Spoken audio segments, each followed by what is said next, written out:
Subscribe to Storylab for more stories. Now, let's begin this one. Chapter 1. The Foundation of Trust. Damon Banks stood in his garage workshop, the smell of sawdust and metal shavings filling the air as he put the finishing touches on a custom knife handle. At 35, he had built Banks Security Solutions from nothing into one of Chicago's most respected private security firms. His calloused hands, scarred from years of military service and construction work before finding his calling, moved with practiced precision. "Daddy, can I help?" 8-year-old Corey Banks peered around the workbench, his dark eyes identical to his father's. Alert, intelligent, absorbing everything. "Not with the sharp tools, son," Damon smiled, ruffling the boy's hair. "But you can hand me that file." Damon had learned early that trust was earned through blood, sweat, and unwavering loyalty. Growing up in Detroit's roughest neighborhoods, he'd watched his single mother work 3 jobs to keep them afloat. When she died of cancer during his junior year of high school, his older brother Jeremy Banks had stepped in, helping him finish school and join the Army. Jeremy, now 38, had always been the smooth talker of the family. Where Damon solved problems with direct action and unflinching determination, Jeremy used charm and words.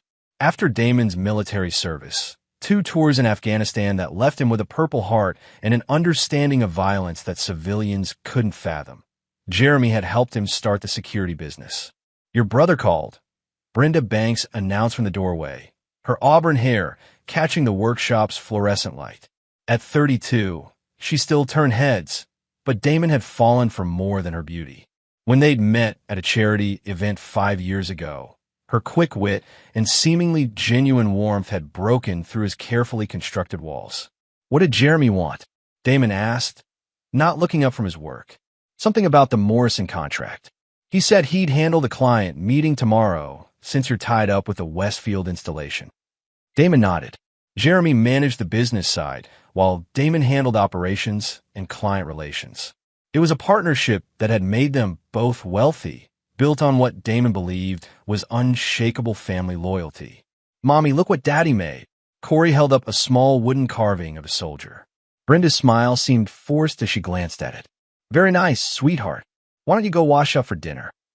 That evening, as they sat around the dinner table in their Lincolnwood home, a beautiful colonial that represented everything Damon had fought to build, he noticed Brenda checking her phone repeatedly. "Everything all right?" he asked.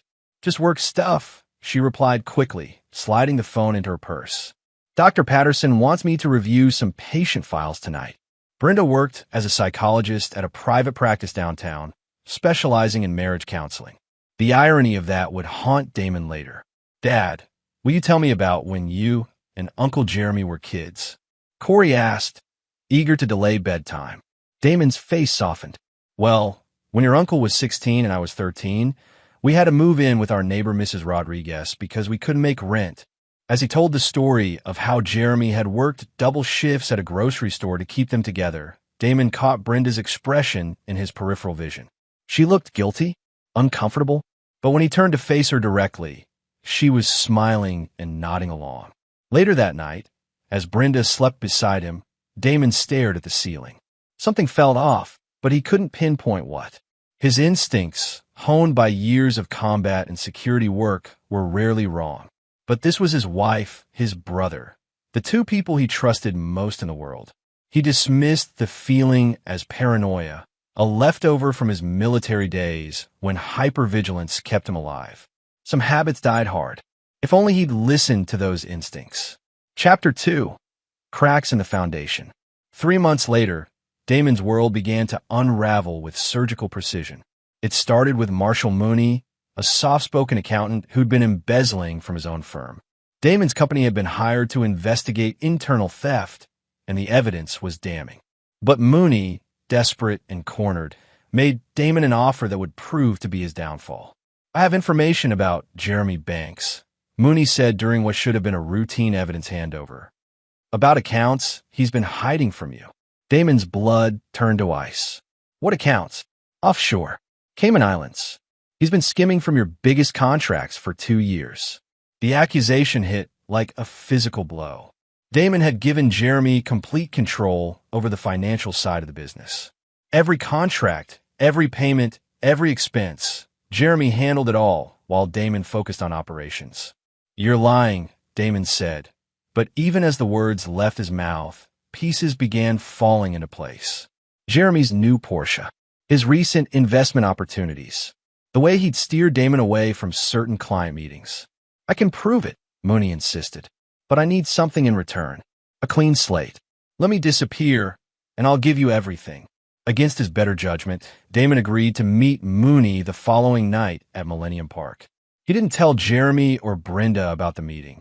Some instinct warned him to keep this close to his chest. That decision saved his life and damned his future. The next evening, Damon arrived at the park early, his military training making him scope out potential threats and escape routes. Mooney appeared exactly on time, carrying a briefcase that he claimed contained proof of Jeremy's betrayal. But something was wrong. Mooney seemed nervous, checking his watch repeatedly and glancing toward the parking area. Damon's hand moved instinctively toward the Glock concealed under his jacket. "Just give me the evidence, Mooney," Damon said. It's not that simple," Mooney stammered. "I need guarantees. Written guarantees that you won't." The crack of a rifle shot cut through the night air. Mooney's head snapped back, a spray of blood marking the moment his life ended. Damon dove behind a concrete barrier, his combat instincts taking over as he scanned for the shooter's position. Blue and red lights flooded the park within minutes, too fast for a random response. This had been planned. Detective Ray Valencia, a 20-year veteran with cold eyes and an expensive watch, took charge of the scene.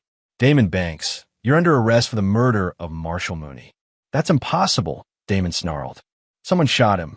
I was talking to him when you executed him," Valencia interrupted. "We have it all on camera, Mr. Banks. The premeditated murder of a man who was trying to expose your embezzlement scheme. The evidence was overwhelming and impossible to refute. Security footage, obviously doctored, but expertly done, showed what appeared to be Damon shooting Mooney at close range. The murder weapon, a rifle found in Damon's car trunk, had his fingerprints on it. Banking records showed large deposits into accounts tied to Damon's name, money allegedly stolen from clients. But the most damning evidence came from the two people he trusted most. "I'm sorry," Brenda testified, tears streaming down her face as she sat in the witness box.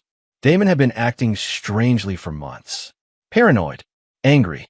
He kept talking about people trying to take what was his.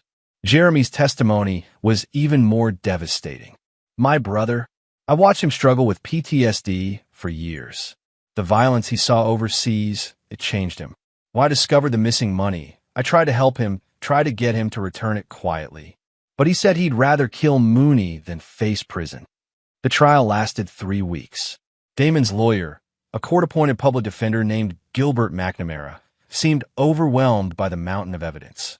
Character witnesses testified to Damon's honor and integrity, but they were drowned out by the prosecution's narrative of a disturbed veteran who'd snapped under financial pressure. Throughout it all, Damon maintained his innocence with the calm certainty of a man who knew the truth. But truth, he was learning, was a luxury he could no longer afford. The jury finds the defendant guilty of murder in the first degree. As the words echoed through the courtroom, Damon turned to see Brenda and Jeremy sitting together in the front row. Their hands were intertwined, and the expression on Brenda's face wasn't one of grief or shock. It was relief. That's when he knew. The setup, the evidence, the testimony. It had all been orchestrated by the two people he'd loved most. And in that moment, something fundamental shifted inside Damon Banks. The man who had believed in loyalty and family died in that courtroom, replaced by something harder and infinitely more dangerous. Chapter 3. The Verdict and the Promise. Life in prison without the possibility of parole. Judge Vera Ferguson's words hit the courtroom like a death knell. Damon stood motionless as the sentence was delivered, his face a mask of controlled fury. 20 years of military discipline and another 15 of building his life from nothing had taught him to compartmentalize emotion, to think strategically even in the face of devastation. But as he was led away in shackles, he allowed himself one look back at the gallery. Brenda sat in the front row, her hand clasped tightly with Jeremy's.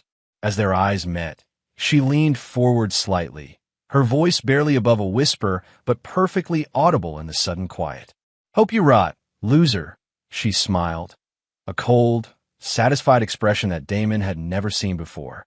Jeremy nodded and kissed her temple, his own smile equally triumphant. They had sold him out, destroyed his life, and now they were celebrating their victory.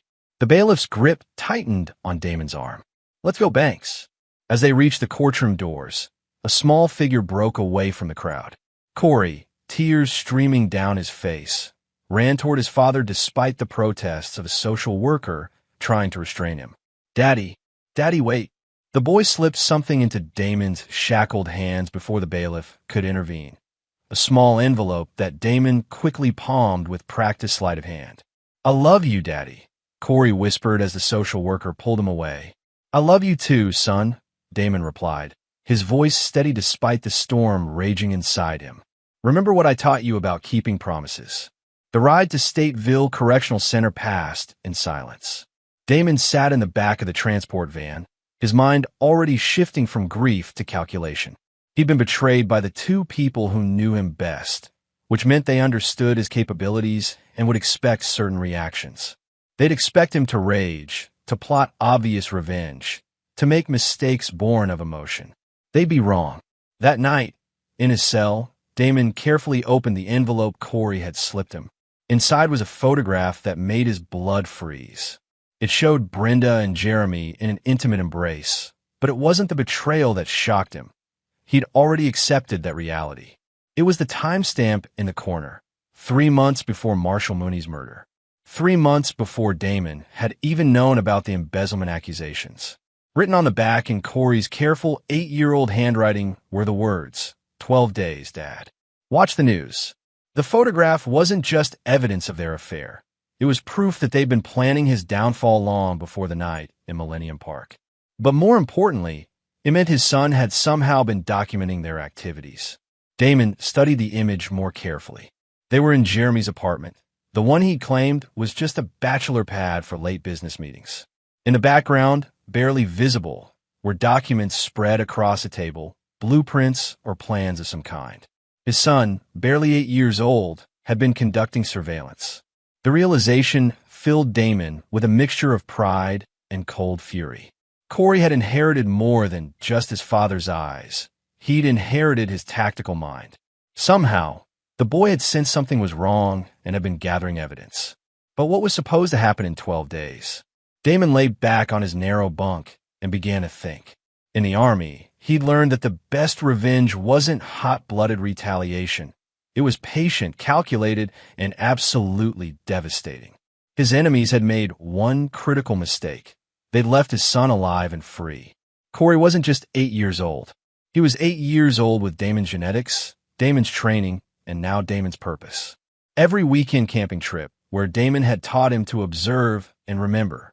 Every evening in the workshop where they discussed tactics and planning. Every bedtime story about patience and long-term thinking. It had all been preparation for this moment. As Damon stared at the concrete ceiling of his cell, a plan began to form. Not the crude revenge of a broken man, but the surgical precision of a predator who had just identified his prey. Brenda and Jeremy thought they'd won. They thought they'd destroyed him and taken everything he'd built. They were celebrating their victory, enjoying their stolen life, believing themselves safe. They had no idea that their destruction had been set in motion the moment they betrayed him. They taught Damon's son that the people closest to you could become your deadliest enemies. Now Corey was going to teach them what happened when you awaken something that should have been left sleeping. 12 days. Damon smiled in the darkness. Whatever his son had planned, it was going to be beautiful. Chapter 4. The Education of a Hunter. Prison was supposed to break Damon Banks. Instead, it refined him. Stateville Correctional Center housed some of Illinois' most dangerous criminals, and Damon's reputation as a decorated veteran and businessman made him a target from day one. The other inmates saw fresh meat, a soft suburban daddy who'd probably break within a week. They were catastrophically wrong. "You Banks?" The question came from Dwight English, a massive man with tear tattoos and arms like tree trunks. He'd approached Damon during his third day in general population, flanked by two other inmates who looked like they could bench press a car. "I am," Damon replied calmly, not looking up from the book he was reading in the prison library. "Word is you killed some accountant." "That true." Damon set down his book, a manual on corporate law he'd requested from the prison library, and met English's gaze. "Word is you raped and murdered a 12-year-old girl." "That true." The library went dead silent. English's face darkened with rage, but something in Damon's eyes made him hesitate. It wasn't fear or submission. It was the cold calculation of a man evaluating how many ways he could kill someone with a plastic spoon. "You got some mouth on you, old man. And you've got some choices to make," Damon said quietly. "You can walk away and pretend this conversation never happened. Or you can push this further and discover why they gave me 3 Purple Hearts and a Congressional Medal of Honor." The confrontation might have escalated, but Lyle Rasmussen intervened. A lifer in his 50s who ran the prison's informal power structure, Rasmussen had been watching the exchange with interest. "English, find somewhere else to be," Rasmussen said firmly. Now, English wanted to argue, but Rasmussen's word was law in Stateville. After the muscle had retreated, Rasmussen slid into the chair across from Damon. "You're not what I expected," he said. "What did you expect? Some suburban businessman crying about his lost golf games and wine collection. Instead, I see someone who understands violence." Rasmussen leaned forward. "You military? Special forces. 2 tours Afghanistan, 1 in Iraq. That explains it. You carry yourself like a killer. Question is, are you the kind of killer who adapts to this environment, or the kind who gets himself shanked in the shower?" Damon studied the older man. Rasmussen had intelligent eyes and spoke with the careful precision of someone who'd spent decades navigating dangerous waters. "I adapt," Damon said simply. That conversation marked the beginning of an unusual alliance. Rasmussen had been a high-level enforcer for the Chicago outfit before a RICO case put him away for life. In prison, he'd built a network that extended far beyond Stateville's walls. Inmates with families on the outside, guards who supplemented their income with favors, lawyers who handled special cases. More importantly, Rasmussen understood the value of patience. "Revenge is like wine," he told Damon during one of their evening conversations in the yard. "The best vintages require years to reach their full potential. Amateurs drink it too early and waste its true power." "What makes you think I want revenge?" Rasmussen smiled. "Because I've been watching you for 6 months. You don't act like an innocent man protesting his conviction. You act like a predator studying his prey." Damon said nothing, but his silence was confirmation enough. "I can help you," Rasmussen continued. "Information flows in and out of this place like water. Messages can be sent, arrangements can be made. But I need to know you're serious about playing the long game." "How long?" "However long it takes to do it right." That night, Damon wrote his first letter to Corey. The prison mail system was monitored, so he had to be careful with his words. But he and his son had developed their own coded language during their camping trips, stories about hunting that contained tactical instructions. "Dear Corey, I hope you're doing well in school and listening to your new guardians. I want you to know that Daddy is safe and thinking about you every day. Do you remember the story I told you about the patient hunter?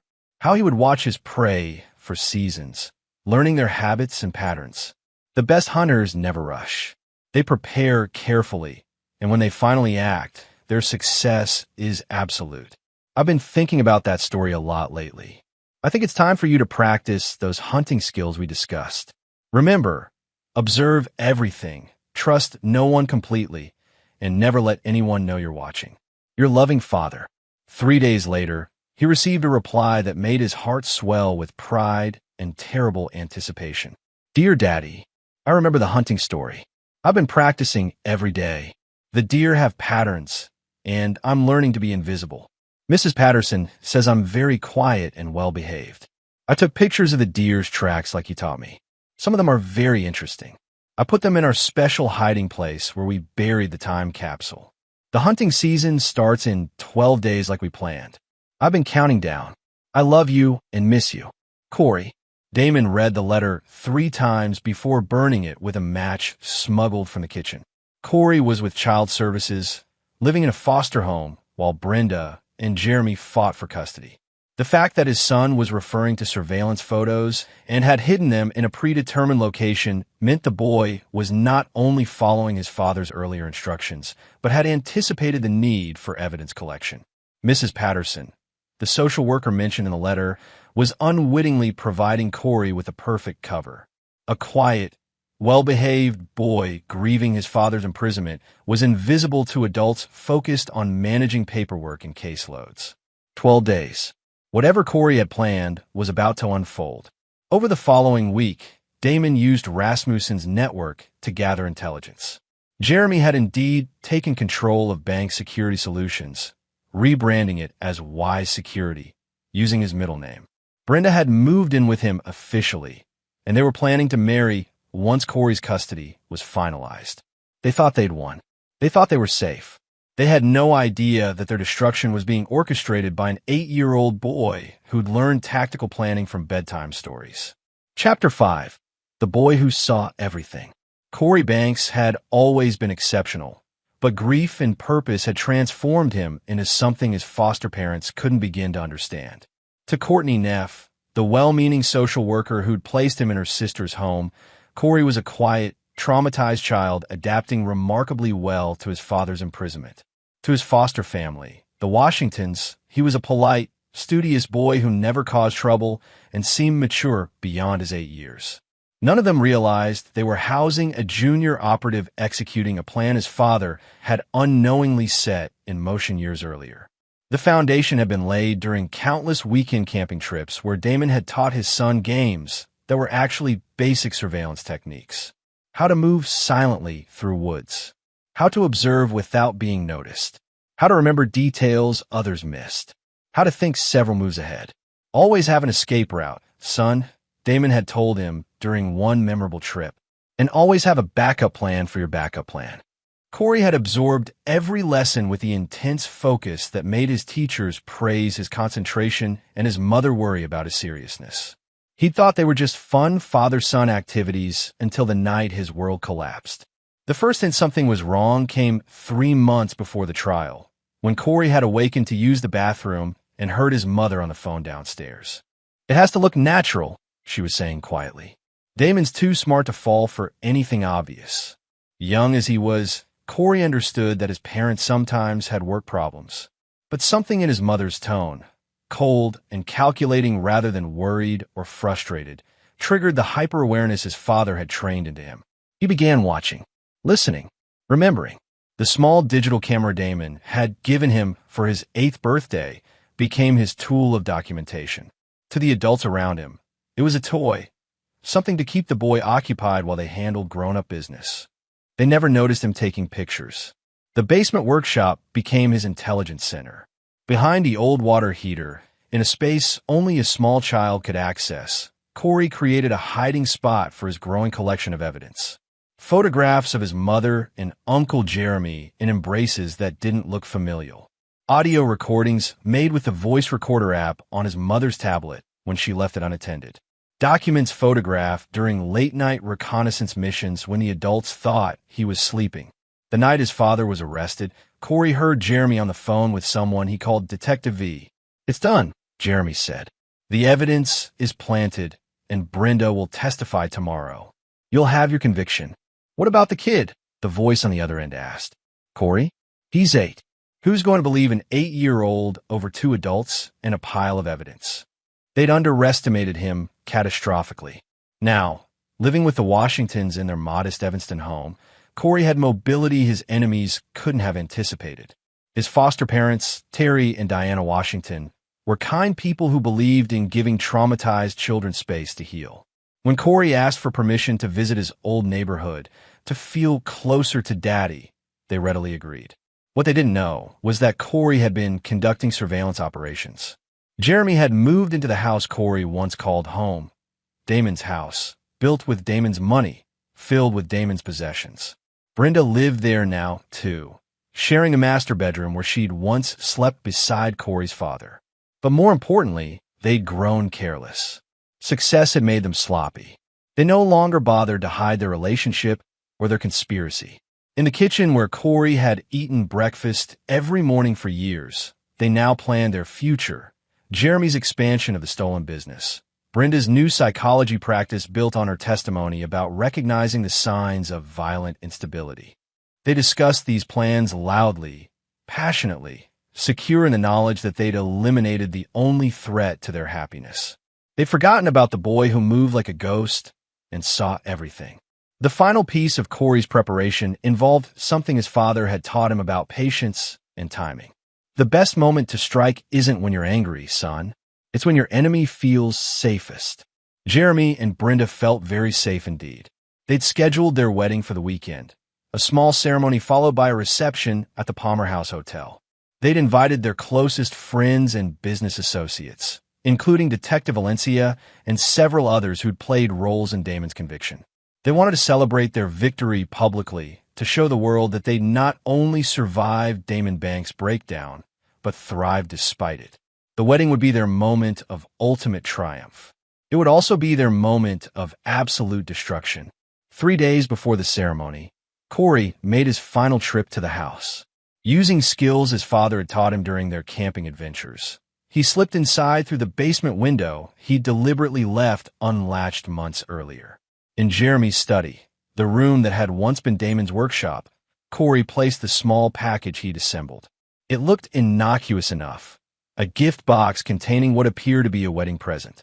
Inside, however, was a USB drive containing 5 months of documented evidence.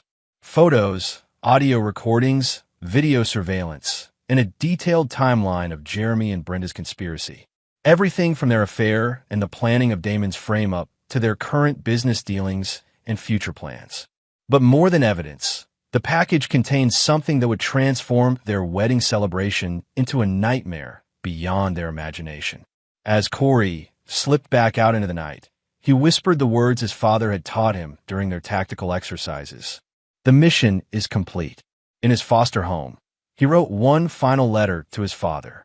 Dear Daddy, the hunting season begins tomorrow. The deer have no idea what's coming. I love you and I promise they'll never hurt our family again. Your son. He mailed the letter, then settled in to wait for the news coverage that would begin the next evening. The boy who saw everything was about to show the world what he'd seen. Chapter 6. The Reckoning begins. The wedding of Brenda Henson and Jeremy Banks was everything they'd dreamed it would be. Elegant, exclusive, and absolutely perfect in its execution of their carefully crafted lie. The Palmer House Hotel's crystal ballroom glittered with understated luxury as Chicago's elite mingled over champagne and canapes. Brenda, radiant in vintage Vera Wang, played the role of grieving widow who'd found love again with her late husband's brother. Jeremy, resplendent in his custom tuxedo, portrayed the loyal sibling who'd stepped up to care for his brother's family in their darkest hour. The story they'd sold to their guests was a masterpiece of manipulation. Damon's psychological breakdown, his descent into paranoia and violence, and how Jeremy and Brenda had found solace in each other while dealing with the tragedy. Detective Ray Valencia raised his champagne flute during the reception toasts. To Jeremy and Brenda, may your future be as bright as your courage in overcoming the past. The assembled crowd murmured appreciation for the touching sentiment. None of them suspected they were attending a celebration of successful murder and theft. At 8:47 p.m., precisely 12 days after Corey had slipped the envelope to his father, the hotel's main projection screen flickered to life. The wedding photographer had been setting up for the traditional cake-cutting ceremony when every screen in the ballroom, the main projection display, the monitors showing the evening's photo slideshow, even the tablets the catering staff used for coordination, simultaneously switched to the same feed. A child's voice, clear and precise, filled the room through the sound system. Ladies and gentlemen, my name is Corey Banks. You know me as the son of Damon Banks, the man you believe is a murderer. I'm 8 years old, and I'm about to show you who really killed Marshall Mooney. The wedding guests fell silent, confused by what they assumed was some kind of technical malfunction or cruel prank. Brenda's face had gone white, but Jeremy stepped forward with practiced authority. I'm sorry, everyone. This appears to be some kind of sick joke. Let me just. Uncle Jeremy, please don't touch the equipment. Corey's voice continued with eerie calm. You want to see this? The screen displayed a title card. The Murder of Damon Banks, followed by a documentary by Corey Banks, age 8. What followed was 5 months of careful surveillance compressed into a devastating 20-minute presentation that destroyed Jeremy and Brenda's lives with surgical precision. The first section showed their affair, beginning 3 months before Marshall Mooney's death. Hidden camera footage of intimate moments, recorded conversations about their growing resentment of Damon's success, and their gradual decision that eliminating him was the only way to claim the life they felt they deserved. Damon's too fucking noble. Jeremy's voice played over footage of him and Brenda in bed, always talking about honor and family loyalty. He'd never understand that sometimes you have to take what's yours. What if he found out about us? Brenda's recorded voice asked. Then we make sure he can't do anything about it.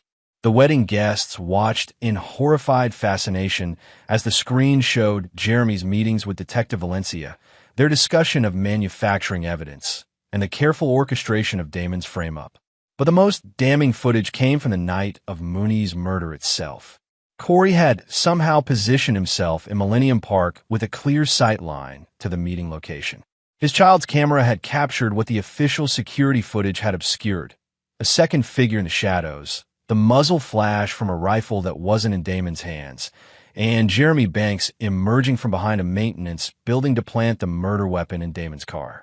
My daddy didn't kill Mr. Mooney. Corey's narration continued with a matter-of-fact tone of a child reciting a school report. Uncle Jeremy did. Then he put the gun in Daddy's car while Daddy was giving a statement to the police. The ballroom erupted in shocked murmurs and gasps. Several guests were already reaching for their phones, but the presentation wasn't finished. The final section detailed Jeremy and Brenda's post-conviction activities, their takeover of Damon's business, their liquidation of his assets, and their plans to eliminate Corey's inheritance through carefully manipulated legal proceedings. But it was the conclusion that transformed shock into horror. Uncle Jeremy and Brenda thought they were safe because they killed my daddy's life, Corey's voice said as the screen showed recent footage of them in their stolen happiness. But they forgot that I'm my daddy's son, and my daddy taught me that family is everything. The screen went black for a moment, then displayed a new title, Live Feed, Jeremy's Study. The camera showed Jeremy's home office in real time. On his desk sat the gift box Corey had left 3 days earlier. The one Jeremy had assumed was an early wedding present from a business associate. Inside the open box, clearly visible on the camera feed, were bundles of documents, photographs, and what appeared to be multiple electronic devices. That box contains copies of everything you just saw, plus 5 years of financial records showing exactly how much money Uncle Jeremy stole from Daddy's company, Corey announced. It also contains something special I learned how to make from watching YouTube videos about science experiments. Jeremy's face was no longer merely pale. It was gray with the realization of what was about to happen. He turned toward the hotel exit, but Detective Valencia and several other guests blocked his path.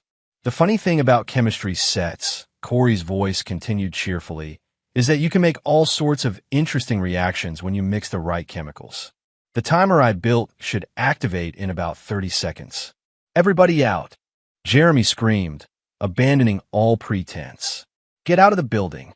But it was too late for evacuation, and unnecessary besides.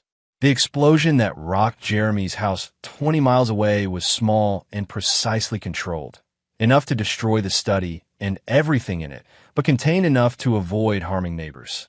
What wasn't contained was the second part of Corey's plan. As the explosion lit up the Chicago night sky, every major news station in the city received an anonymous email containing the complete documentary, all supporting evidence, and a detailed timeline of the conspiracy. By morning, the story would dominate every news cycle in America. Jeremy Banks and Brenda Henson's wedding had become their public execution, and in his prison cell, Damon Banks smiled as he watched the news coverage.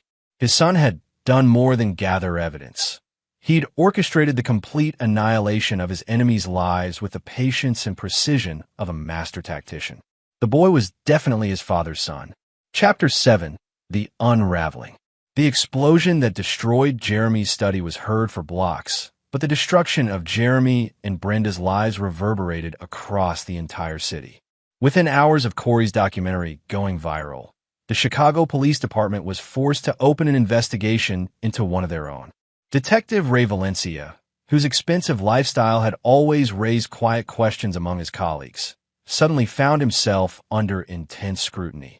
FBI agents arrived at Jeremy's smoking house at dawn, followed by evidence technicians who began the painstaking process of sifting through the controlled destruction Corey had orchestrated.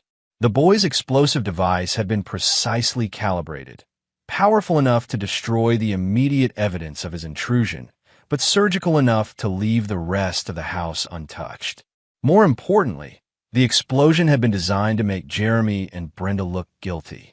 To investigators, it appeared they'd attempted to destroy evidence once Corey's documentary went public. This shows consciousness of guilt, FBI Special Agent Luz Bowen explained to her team. They knew the kid had evidence, and they tried to eliminate it. What the agents didn't know was that Corey had anticipated their response. The explosion had destroyed decoy documents, while the real evidence remained safely hidden in locations only he knew about. Jeremy's arrest came at 6:23 a.m. as he and Brenda huddled in a downtown hotel room, trying to figure out how an 8-year-old had destroyed their lives. The FBI's enhanced hostage rescue team didn't take chances. They came in force, treating Jeremy as an armed and dangerous suspect who'd already committed multiple murders. Jeremy Banks, you're under arrest for conspiracy to commit murder, evidence tampering, and violation of federal racketeering statutes, Agent Bowen announced as Jeremy was forced to his knees in his expensive pajamas. Brenda's arrest followed 30 minutes later. Her psychology license was suspended pending investigation, and her assets were frozen as part of the federal case. The woman who testified so convincingly about recognizing signs of violent instability was now being evaluated for her own mental state. The irony wasn't lost on Chicago's media, who covered every humiliating detail of their perp walks and initial court appearances. But Corey wasn't finished. The documentary had been carefully edited to release information in stages, maintaining public interest while allowing investigators time to corroborate each revelation. What seemed like a simple child's revenge video was actually a sophisticated psychological warfare campaign designed to maximize his enemy's suffering. Phase 2 began when Detective Valencia was arrested at his suburban home. The veteran detective, whose testimony had been crucial in Damon's conviction, was led away in handcuffs while his neighbors watched from their front lawns. The charges against Valencia were devastating: bribery, evidence tampering, conspiracy to commit murder, and violation of civil rights under color of law. But it was the evidence supporting those charges that demonstrated the depth of Corey's investigation. The boy had somehow obtained Valencia's financial records, showing large cash deposits that corresponded exactly with Jeremy's payments. He'd recorded phone conversations between Valencia and Jeremy, discussing the frame-up. Most damning of all, he'd captured video of Valencia planting the murder weapon in Damon's car. Footage taken from an angle that suggested Corey had been present at the crime scene itself. At 8 years old, Corey Banks had conducted a more thorough investigation than the FBI's own Internal Affairs Division. The reversal of public opinion was swift and brutal. News outlets that had praised the conviction of a dangerous veteran now competed to expose the conspiracy that had destroyed an innocent man's life. Damon's military service record, his business achievements, and his dedication to his son became the new narrative. How do we miss this? CNN's legal analyst asked during a primetime special on the case. How did an 8-year-old child uncover evidence that our entire justice system failed to find? The answer, though none of them realized it, was that Corey had advantages no adult investigator possessed. Children were invisible to adults focused on important matters. A grieving boy asking to visit his old neighborhood wasn't seen as a threat. A quiet child with a camera was dismissed as a kid playing with toys. More crucially, Corey had inherited his father's tactical mind and his dedication to family loyalty. The adults who'd betrayed Damon had underestimated both the son's intelligence and his capacity for patient revenge. But Corey's masterpiece wasn't the documentary or the arrests. It was what happened next. 3 days after Valencia's arrest, a second wave of evidence emerged. This time, it targeted the broader conspiracy that had made Damon's frame-up possible. Federal investigators discovered that Jeremy and Valencia had been running a sophisticated extortion ring for over 2 years. Using Jeremy's security company and Valencia's police access, they'd gathered compromising information on wealthy clients, then demanded payments to keep their secrets safe. Marshall Mooney hadn't been a whistleblower trying to expose Jeremy's embezzlement. He'd been a victim of their blackmail scheme who'd threatened to go public. This wasn't just about framing Damon Banks, Agent Bowen explained to the media. This was about eliminating someone who could expose a criminal conspiracy that generated millions in illegal profits. The evidence trail led to a dozen other victims, including several prominent businessmen and politicians who'd paid Jeremy and Valencia to suppress evidence of their own crimes. What had started as a simple murder frame-up was revealed to be the tip of an iceberg involving corruption at the highest levels of Chicago's power structure. And through it all, the media kept returning to the same question. How had an 8-year-old boy uncovered what experience law enforcement had missed? The answer lay in something Damon had taught his son during their camping trips. Sometimes the best weapon isn't strength or speed, son. Sometimes it's just being underestimated. Corey Banks had weaponized his childhood, turning adult assumptions about children's capabilities into a devastating strategic advantage. Now, as Jeremy and Brenda sat in federal holding cells awaiting trial, they finally understood what they'd unleashed when they betrayed Damon Banks. They hadn't just made an enemy, they'd created one. Chapter 8. The Father's Justice.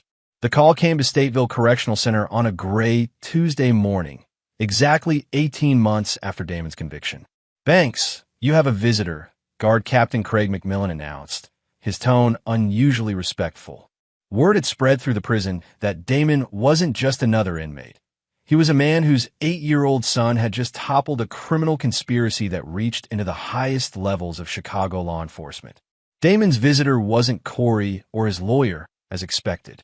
Instead, sitting across from him in the attorney conference room was federal judge Cecilia John, a woman whose reputation for both brilliance and ruthlessness made her one of the most respected jurists in Illinois. "Mr. Banks," she said without preamble, "I'm here to inform you personally that the 7th Circuit Court of Appeals has vacated your conviction. All charges against you have been dismissed with prejudice." Damon sat motionless for several seconds, processing words he'd dreamed of hearing but had never expected to come so soon. "Furthermore," Judge John continued, "the federal government is prepared to offer you a settlement for wrongful imprisonment that will be substantial. More than substantial, actually. We're also fast-tracking expungement of your record and restoration of all civil rights." "How substantial?" Damon asked quietly. $50 million, plus the return of all assets seized during your conviction, with interest, plus priority consideration for federal security contracts should you choose to resume business operations. It was more money than Damon had ever imagined, but he felt no satisfaction. Money couldn't return the 18 months stolen from his life or undo the betrayal that had led to this moment. "There's more," Judge John said, reading his expression correctly. "The federal government would like to offer you a consultant position with the FBI's Behavioral Analysis Unit. Your military background, combined with your recent experiences with criminal conspiracy, make you uniquely qualified to help with complex cases." Damon considered the offer. It would give him access to resources and authority that might prove useful for what he planned to do next.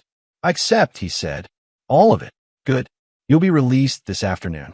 Federal marshals will escort you out, for your protection as much as protocol.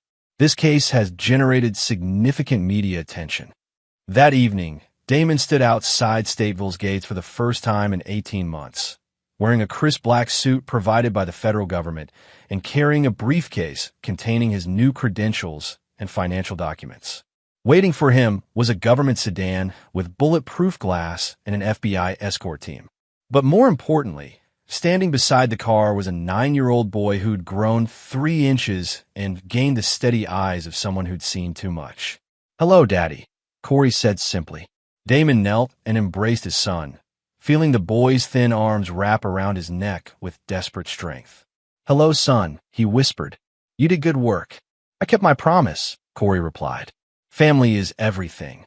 During the ride to their temporary safe house, the FBI was concerned about potential retaliation for Valencia's remaining associates. Corey briefed his father on everything that had transpired. The boy's tactical analysis was precise and comprehensive. Jeremy faced federal charges that would likely result in a life sentence. Brenda was looking at 25 to 30 years. Valencia and 4 other corrupt cops were facing similar fates. The extortion ring had been completely dismantled, and 12 other victims had been identified. "What about the assets?" Damon asked. "Everything's been recovered," Corey reported, "plus damages and interest. The house, the business, all your equipment and files." Jeremy barely had time to steal anything before we took him down. Damon felt a surge of pride at his son's use of "we." The boy understood this had been a joint operation, even across prison walls. "Is there anything else?" Damon asked. Corey's expression darkened slightly. "Uncle Jeremy and Brenda want to see you. They've been asking their lawyers about arranging a meeting. I think they want to beg for mercy." Damon considered this. Part of him wanted to face the people who'd betrayed him, to see the fear in their eyes and know they understood the magnitude of their mistake. But another part, the part that had been hardened by 18 months of wrongful imprisonment and refined by his son's brilliant campaign of revenge, had moved beyond the need for personal confrontation. "No," he said finally. "Let them live with their fear. Let them spend every day in prison knowing I'm free and they're not. That's worse than anything I could say to them." "What about the people who helped them?" Corey asked. "The other cops, the prosecutor who knew the evidence was fake, the judge who was supposed to ensure a fair trial?" Damon smiled, recognizing his own strategic thinking in his son's questions. "That's where my new FBI position becomes useful," he said. "Some people are going to discover that justice has a very long memory." Over the following weeks, as media attention gradually faded and they settled into their new life, Damon began planning phase 2 of their operation. Jeremy and Brenda had been neutralized, but they'd been supported by a network of corrupt officials who'd enabled their crimes. Detective Valencia had been caught, but the investigation had revealed he wasn't working alone. Prosecutor Gilbert McNamara had known the evidence against Damon was fabricated, but had pursued the conviction anyway. Judge Ferguson had ignored clear procedural violations during the trial. All of them were about to discover that Damon Banks didn't just win. He eliminated threats completely. His son had taught him that the best revenge wasn't quick or obvious. It was patient, thorough, and absolutely devastating. Jeremy and Brenda had destroyed his old life, so he would build a new one on the ruins of theirs. They tried to steal his legacy, so he would ensure their children grew up knowing exactly what their parents were. Most importantly, they'd underestimated his son. That mistake would echo through their families for generations. "What's next, Daddy?" Corey asked one evening as they reviewed case files in their new downtown penthouse, purchased with federal settlement money and equipped with security systems that rivaled government facilities. "Next, we make sure this never happens to another family," Damon replied. "And we remind everyone in this city that the Banks family keeps its promises." The boy who'd brought down a criminal conspiracy smiled at his father with cold satisfaction. "I can't wait to get started," he said. Chapter 9. Blood and Legacy. 5 years after his release, Damon Banks stood in the executive conference room of Banks Federal Security, watching the Chicago skyline through floor-to-ceiling windows. At 41, he'd become one of the most powerful men in Illinois. Not just wealthy, but connected to law enforcement and intelligence networks that made him virtually untouchable. The federal settlement money had been just the beginning. His consulting work with the FBI had led to major government contracts. His security company now provided protection for federal courthouses, witness safe houses, and high-profile investigations. More importantly, it gave him access to information that kept him several steps ahead of anyone who might pose a threat. "Mr. Banks," His assistant, Wendy Peterson, appeared in the doorway. "Your son's school called. They need you to pick him up early." Damon checked his watch. Corey was now 13, attending the exclusive Kenwood Academy, where the children of Chicago's elite learned to navigate power and privilege. He was captain of the debate team, straight-A student, and had already been approached by military academies impressed with his leadership potential. He was also conducting a psychological warfare campaign against the children of his father's enemies that would have impressed CIA operatives. "Tell them I'll be there in 20 minutes, Damon said. During the drive to Kenwood, Damon reflected on how thoroughly their lives had been rebuilt. Jeremy and Brenda were serving their sentences at different federal facilities. Jeremy at ADX Florence in Colorado, Brenda at FCI Danbury in Connecticut. Detective Valencia had died in prison 2 years earlier, killed by an inmate whose case he'd corrupted decades before.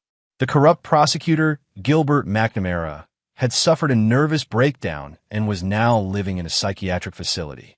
Judge Ferguson had been more resilient, but her career had been destroyed. She'd been forced to resign from the bench and now worked as a paralegal at a small firm that specialized in bankruptcy cases. Every person who'd participated in Damon's frame-up had paid a price carefully calibrated to their level of involvement. But Damon's revenge extended beyond the original conspirators. He'd systematically dismantled the network that had enabled their crimes. "Dad!" Corey emerged from the school's main entrance, his uniform tie slightly askew and a satisfied expression on his face. At 13, he'd inherited his father's height and his mother's hair color, but his eyes remained pure Damon Banks, alert, calculating, and utterly ruthless when necessary. "What happened today?" Damon asked as Corey slid into the passenger seat of their armored Mercedes. "Miranda Valencia decided to transfer schools," Corey reported matter-of-factly. "Her father's reputation finally caught up with her. The other kids figure out who she was." Miranda was Detective Valencia's daughter, now 15 and struggling with the legacy of her father's crimes. Corey had spent 2 years carefully orchestrating her social isolation, not through direct bullying, which would have been crude, but through strategic information campaigns that ensured every student and parent at Kenwood knew exactly who her father was. "How did you manage the timing?" Damon asked, genuinely curious about his son's methods.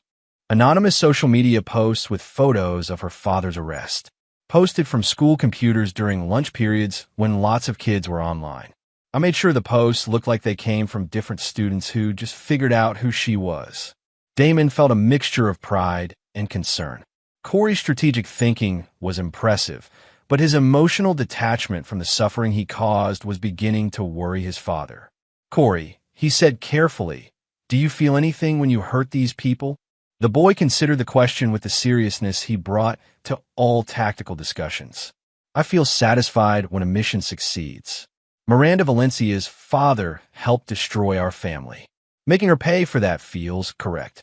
But she didn't personally harm us. She benefited from her father's crimes," Corey replied with chilling logic. "The private school tuition, the nice house, the college fund, all of it paid for with money he made helping Jeremy frame you. She's paying back a debt her family owed us." Damon recognized his own moral framework in his son's reasoning, but refined and sharpened by 13 years of living with the consequences of betrayal. "What about Jeremy's daughter?" Damon asked. "Lisa's only 10. Corey's expression darkened. Lisa Banks was Jeremy's daughter with his ex-wife, now living with her mother in California. She bore the Banks name, but had been too young to understand her father's crimes. "I've been thinking about her," Corey admitted. "She'll grow up hearing her father's name associated with murder and corruption. Other kids will know what he did. She'll suffer just from being his daughter. Is that enough?" "For now," Corey said. "But when she's older, if she tries to benefit from the Banks name or claim any connection to our legacy, that would be different." They drove in comfortable silence for several minutes before Corey spoke again. "Dad, there's something else. Something I've been working on that you need to know about." Damon's attention sharpened. "What kind of something?" "I've been tracking Brenda's sister, Carla Sutton. She's been visiting Brenda in prison and posting on social media about how Brenda was manipulated by Jeremy and is really a victim too." The idea of Brenda as a victim of anything other than her own choices filled Damon with cold rage. She'd looked him in the eye and lied. She'd testified about his supposed mental instability. She'd celebrated his conviction. "What are you thinking?" he asked. "Carla works at a bank. She handles mortgage applications. I've been learning about her clients, her work patterns, her personal life. She has secrets that would destroy her career and her marriage." "Corey," Damon's voice carried a warning tone.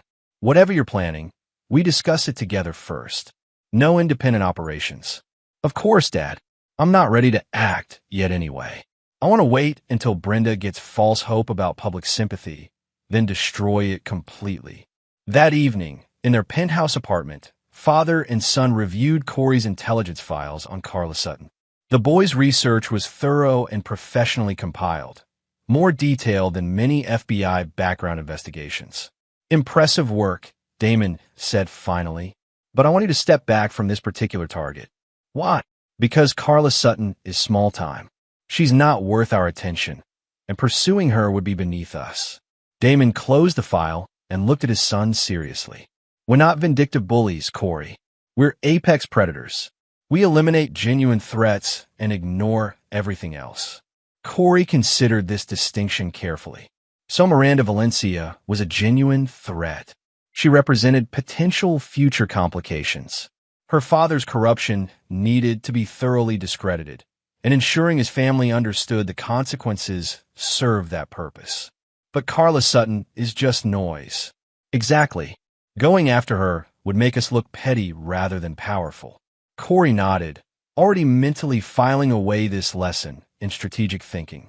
"What about when I'm older?" he asked. "When I take over the company?" Damon smiled at his son's assumption that he would inherit the family business. Not because it was presumptuous, but because it was accurate. Corey had already demonstrated the intelligence and ruthlessness necessary to wield power effectively.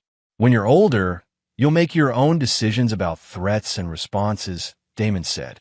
"But remember, we don't forgive and we don't forget. But we also don't waste energy on targets that don't matter." "The bank's family keeps its promises," Corey recited. "All of them," Damon confirmed. "Good and bad." As they prepared for bed, Damon reflected on the empire they'd built from the ashes of betrayal. Jeremy and Brenda had tried to destroy the bank's legacy, not realizing that they were actually forging it in fire. Corey would grow up understanding that family loyalty was absolute, that betrayal had consequences that echoed through generations, and that power was best wielded with surgical precision rather than emotional excess. The boy who'd brought down a criminal conspiracy at age 8 would become a man who shaped the city's power structure through careful application of intelligence and strategic thinking. Jeremy and Brenda had intended to steal everything from Damon Banks. Instead, they'd given him something far more valuable, a son who understood that in a world full of wolves, being an apex predator wasn't just an advantage. It was a responsibility. The Banks family had learned to keep their promises. All of them. Forever. This is where our story comes to an end. Share your thoughts in the comments section. Thanks for your precious time. If you enjoyed this story, then please make sure you subscribe to this channel. That would help me a lot. Click on the video you see on the screen, and I will see you there.